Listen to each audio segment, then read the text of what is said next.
Exam में कैसे questions आए। देखिए पीवाईक्यू जो है वो आपको इस चीज के लिए बेहतर बनाता है कि आप बिल्कुल एग्जाम ओरिएंटेड चीज पढ़ रहे हैं। जो क्वेश्चन एग्जाम में आ चुका है तो आपको ये पता चलता है ना बहुत बिलो स्टैंडर्ड जाना है ना बहुत हाई स्टैंडर्ड जाना है। मेरे एग्जाम जैसे हम लोगों का मिशन खाकी, यूपीपी, कांस्टेबल का जो एग्जाम है उसके लिए ये बैच चल रहा है। इस बैच में जो भी स्टैंडर्ड मेंटेन हो, जो भी क्वेश्चंस किए जाएं उसी स्टैंडर्ड के होने चाहिए। तो आपके एग्जाम का स्टैंडर्ड है तो बहुत अच्छे बड़े क्वेश्चंस करके परेशान होने की जरूरत नहीं है। ठीक है, जब आप चैप्टर पढ़ रहे हो तो हर स्टैंडर्ड को टच करिए, लेकिन फिलहाल हम लोग पीवाईक्यू कर रहे हैं तो जो एग्जाम में क्वेश्चन आया है पीछे कई वर्षों से लगातार, वैसे ही स्टैंडर्ड को आपको मेंटेन करके चलना है एग्जाम क्वालिफाई करने के लिए।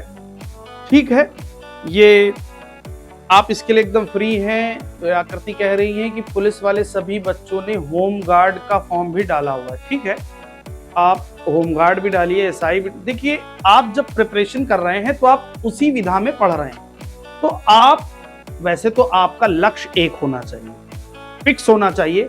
कई बार दो नाव पर पैर रखने से हम अपने गंतव्य तक नहीं पहुंच पाते। कई बार हमारा लक्ष्य ही निर्धारित नहीं होता है। किसी ने कह दिया कि आप तो पुलिस के लिए नहीं सीजीएल के लिए बने हो, तो हम सीजीएल की तरफ मुड़ जाते हैं।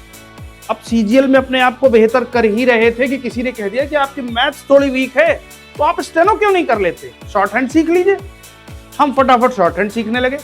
तब तक कोई एक मित्र मिल गया या एक कोई खास व्यक्ति मिल गया जिसकी बात बहुत मानते, उसने कह दिया कि आप बैंक की प्रिपरेशन करो, कंपटीशन कम है, ग्रामीण बैंक बहुत जल्दी निकल जाएगा, हम बैंक की तरफ। तो ये बहुत गलत है। हमें अपने लक्ष्य का निर्धारण करके रखना चाहिए। हमें पता होना चाहिए कि मैं क्या कर सकता हूं, किसी के कहने से चेंज नहीं करना है। तो ठीक है, आजकल समय को देखते हुए आप सभी फॉर्म्स फिल करिए क्योंकि आप उसी से रिलेटेड पढ़ते हैं।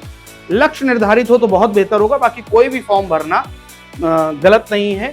वही बच्चा जो एसआई में बैठा था, अगर एग्जाम अच्छा नहीं होगा तो वही बच्चा कांस्टेबल का एग्जाम भी देगा। तो ठीक है, तो आप कोई भी फॉर्म भर के, और एग्जाम अगर एक क्वालिफाई होता है ना तो कॉन्फिडेंस लेवल बहुत बढ़ जाता है। एक एग्जाम आप क्वालिफाई करेंगे तो 5 एग्जाम लगातार क्वालिफाई हो जाएंगे। मैं आपको ढेरों ऐसे एग्जाम्पल्स दे सकता हूं, बहुत सारे बच्चों को यहाँ खड़ा कर सकता हूं जो आपको बताएंगे कि मेरा एक एग्जाम जैसे क्वालिफाई हुआ उसके बाद में दूसरा, फिर तीसरा, ऐसे लगातार एग्जाम निकलते गए।